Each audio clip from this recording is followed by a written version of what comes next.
Control में है। RSS का एक व्यक्ति हर इंस्टीट्यूशन में बैठा है। दूसरी पॉलिटिकल पार्टी को सपोर्ट करना चाहे उस पर ईडी लगा दी जाती है, सीबीआई लगा दी जाती है, धमकाया जाता है, डराया जाता है। आप मुझे दिखाओ स्टार्टअप इंडिया है कहां?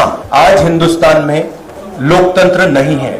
आज हिंदुस्तान में 4 लोगों की डिक्टेटरशिप है।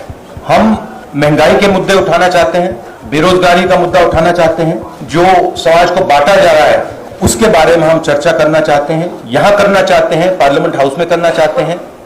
हमें ना बोलने दिया जाता है, पार्लियामेंट हाउस में हमें डिबेट नहीं करी जाती, अलाउ करी जाती है, हमें अरेस्ट किया जाता है। ये आज हिंदुस्तान की हालत है। जो ऑपोजिशन डेमोक्रेसी में, लोकतंत्र में लड़ती है वो इंस्टीट्यूशंस के बल पे लड़ती है। मतलब जो देश का लीगल स्ट्रक्चर होता है, जुडिशियल स्ट्रक्चर होता है, जो देश का इलेक्टोरल स्ट्रक्चर होता है, जो देश की मीडिया होती है, उसके बल पर ऑपोजिशन खड़ी होती है। वो सब जो इंस्टीट्यूशंस हैं वो सब के सब सरकार को पूरा सपोर्ट दे रहे हैं। क्यों? क्योंकि सरकार ने अपने लोग इंस्टीट्यूशंस के अंदर बैठा रखे हैं। हिंदुस्तान का आज हर इंस्टीट्यूशन इंडिपेंडेंट नहीं है। हिंदुस्तान का हर इंस्टीट्यूशन आज आरएसएस के कंट्रोल में है। आरएसएस का एक व्यक्ति हर इंस्टीट्यूशन में बैठा है। तो हम एक राजनीतिक पार्टी से नहीं लड़ रहे हैं, हम हिंदुस्तान के पूरे इंफ्रास्ट्रक्चर के खिलाफ लड़ रहे हैं। जब हमारी सरकार होती थी इंफ्रास्ट्रक्चर न्यूट्रल रहता था, हम इंफ्रास्ट्रक्चर को कंट्रोल नहीं करते थे। 2 राजनीतिक पार्टियों की लड़ाई होती थी, 3 राजनीतिक पार्टियों की लड़ाई होती है। आज इंफ्रास्ट्रक्चर सरकार का पूरा एक पार्टी के साथ है। फाइनेंशियल इंफ्रास्ट्रक्चर उनके साथ है। अगर कोई दूसरी पॉलिटिकल पार्टी को सपोर्ट करना चाहे उस पर ईडी लगा दी जाती है, सीबीआई लगा दी जाती है, धमकाया जाता है, डराया जाता है। तो फाइनेंशियली मोनोपोली है बीजेपी की, आरएसएस की, इंस्टीट्यूशनली मोनोपोली है। इसीलिए ऑपोजिशन इफेक्टिवली, अग्रेसिवली खड़ी हो रही है, बट इंपैक्ट जो होना चाहिए वो दिख नहीं रहा है। सबसे ज्यादा अनएम्प्लॉयमेंट हिंदुस्तान में, महंगाई बढ़ती जा रही है, गैस सिलेंडर की प्राइसेस बढ़ती जा रही हैं।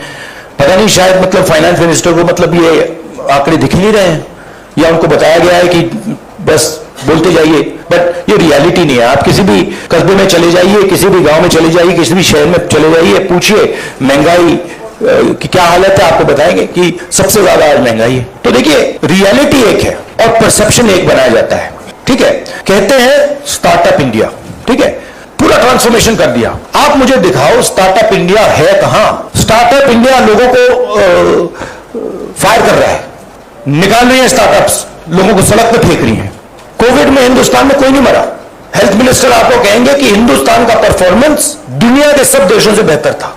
यूएन आपको कह रहा है कि 5 million people have died. Hindustan की सरकार कह रही नहीं, वो झूठ बोल रहे हैं। गुजरात में आप जाएंगे, वहां पे मतलब लाशों की ढेर लग गए थे। गंगा में आपने देखा लाखों लोग मरे, मगर नहीं, हिंदुस्तान की सरकार कहती है ये सच्चाई नहीं है। बेरोजगारी बढ़ती जा रही है, हिंदुस्तान की सरकार कहती है सच्चाई नहीं है। महंगाई बढ़ती जा रही है, हिंदुस्तान की सरकार, उनकी जो फाइनेंस मिनिस्टर हैं कहते हैं नहीं। पूरा कम्युनिकेशन स्ट्रक्चर उनके हाथ में। जितना मैं सच्चाई बोलूंगा उतना मेरे ऊपर आक्रमण होगा। मेरी प्रॉब्लम यह है कि मैं सच्चाई बोलता हूं, मैं डरता नहीं हूं। तो मैं अपना काम करूंगा, लोकतंत्र के लिए खड़े होने का काम करूंगा, महंगाई का मुद्दा उठाने का काम करूंगा, बेरोजगारी का मुद्दा उठाने का काम करूंगा, और मेरे ऊपर और आक्रमण होंगे। यह सच्चाई है। और जो धमकाता है वो डरता है। ये बात आप समझ लीजिए, जो डरता है वो धमकाता है। किससे डरते हैं? जो आज हिंदुस्तान की हालत है उससे डरते हैं। जो उन्होंने वायदे किए थे, जो उन्होंने पूरे नहीं किए, उससे डरते हैं। महंगाई से डरते हैं, बेरोजगारी से डरते हैं, जनता की जो शक्ति है उससे डरते हैं। क्यों डरते हैं? क्योंकि झूठ बोलते हैं। 24 घंटा ये लोग झूठ बोलते हैं। बेरोजगारी नहीं है, प्राइस राइज नहीं है, चाइना नहीं आया, डर है ही नहीं। मुकाबला करने की क्या जरूरत है ही नहीं डर। किस चीज से डरना? डर नहीं कि जितना भी मैं जनता की इश्यूज को उठाऊंगा, जितनी भी मैं महंगाई की बात करूंगा, अनएम्प्लॉयमेंट की बात करूंगा, कम्युनल हार्मनी की बात करूंगा, उतना मेरे ऊपर आक्रमण होगा। और मुझे अच्छा लगता है क्योंकि मैं आक्रमण से सीखता हूं। तो जितना भी ये मेरे ऊपर आक्रमण करेंगे मुझे फायदा होता है। I get great Joy when my political opponents attack me. They are not able to understand this. I get great happiness. अंदर से मुझे बहुत खुशी होती है। क्यों? क्योंकि मुझे अपने जो आइडियाज हैं, अपनी जो सोच है, अपनी जो विचारधारा है, वो और समझ आती है। मुझे बैटलफील्ड जो है वो और समझ आती है। लड़ाई क्यों हो रही है मुझे वो समझ आता है, और उससे मुझे बहुत बहुत खुशी होती है। आप एक काम कीजिए, अगर आपको मौका मिले, जो ईडी ऑफिसर्स ने मुझे इंटेरोगेट किया उनसे आप जाके बात कीजिए, वो आपको बता देंगे क्या हुआ उस कमरे में।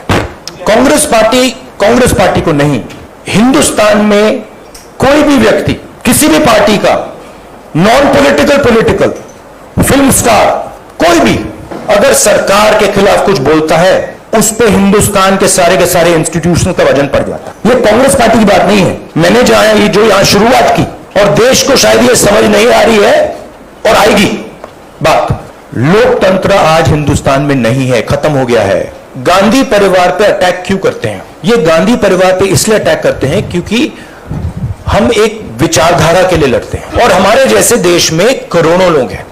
हम लोकतंत्र के लिए लड़ते हैं, हम कम्युनल हार्मनी के लिए लड़ते हैं, और सालों से लड़ रहे हैं। ये सिर्फ मैंने नहीं किया, सालों से हो रहा है, जान दी है मेरे परिवार ने। ये हमारी जिम्मेदारी है, रिस्पॉन्सिबिलिटी है, जो भी आप कहना चाहो, क्योंकि हम इन विचारधाराओं के लिए लड़ते हैं। जब हिंदुस्तान को बांटा जाता है, हिंदू मुसलमान को लड़ाया जाता है, हमें दर्द होता है। जब किसी को दलित कह के मारा जाता है, पीटा जाता है, हमें दर्द होता है। जब किसी महिला को पीटा जाता है, हमें दर्द होता है। इसीलिए हम लड़ते हैं। ये परिवार नहीं है, ये एक विचारधारा है। हाँ, हिटलर भी चुनाव जीत के आया था।